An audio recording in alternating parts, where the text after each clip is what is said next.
Whenever muffling is needed, most drummers either reach for gaff tape or Moongel. Which is better? Or should we be muffling at all?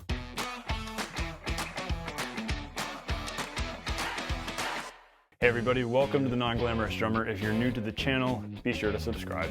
In order to answer the questions that we've really brought up so far, we have to address one thing, and that is, why are we muffling? What are we going for? What's the end goal? Here's the thing though, you probably shouldn't be muffling if you're trying to get rid of the ring or lessen the ring on a ringy snare, or you're trying to get rid of some sympathetic resonance on toms. A lot of times that can actually be solved by tuning, and we shouldn't just reach for muffling first. But there are some times when muffling is great and when we need to use muffling. If you're trying to bring about a more focused tone on the toms, use some muffling. If you want a more gushy, just mellower sound from the drums, use some muffling. If you want like a totally dead snare sound, use muffling. So there's definitely an application for it. And so it's not oh, we should use muffling or we shouldn't use muffling. It all depends on what you're going for. So let's say today that we're going for a gushy, dead, thuddy kind of drum sound. And what we want to find out is which material is actually better at achieving that. If we're wanting to focus the tone and get more of that mellow kind of punch and more of a gushy sound and a deader sound out of the snare, should we use gaff tape? Should we use Moongel? Or could we use this dollar store alternative that gives us a lot more surface coverage for the price, seeing as how this was about $1 and a pack of Moongels I think is $6 or $7. So let's see what happens here.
So the Moongel's definitely got us there way faster, much less subtle. We'll see how these compare. The interesting thing I'm noticing already is that these stick a lot better, and it's probably because they're new and they're fresh, they're nice and sticky. My Moongels were a little bit old, and so they were bouncing around a lot.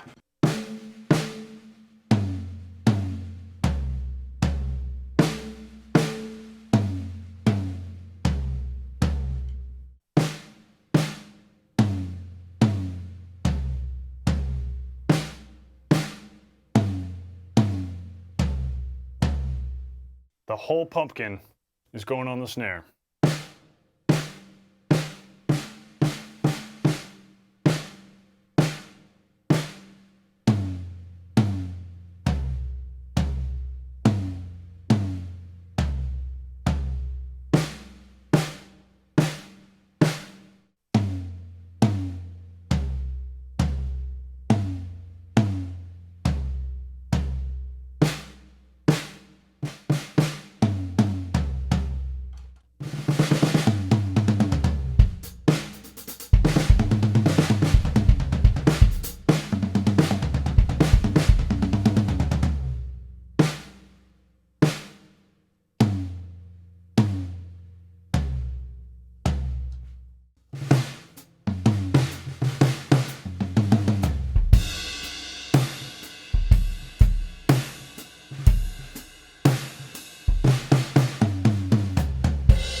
I kind of feel like now that I've tuned the snare where it really ought to be for the gushy sound, and the toms sound kind of cool.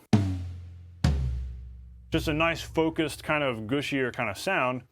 And so I like how we're able to spread these evenly around there and really get a good sound. So far these are my favorite.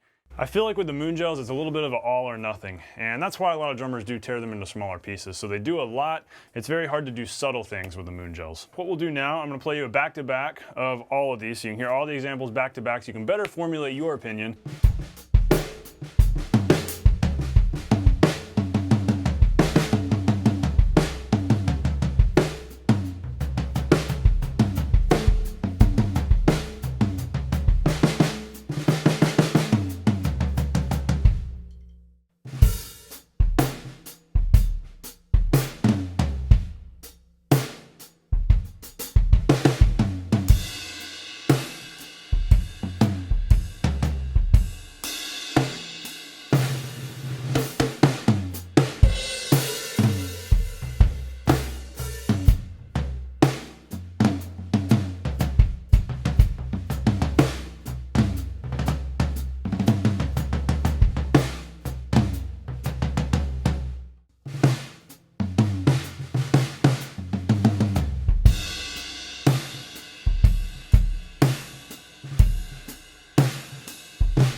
So I think dollar store version wins for most economical and also pretty versatile, with the big drawback being that they stain.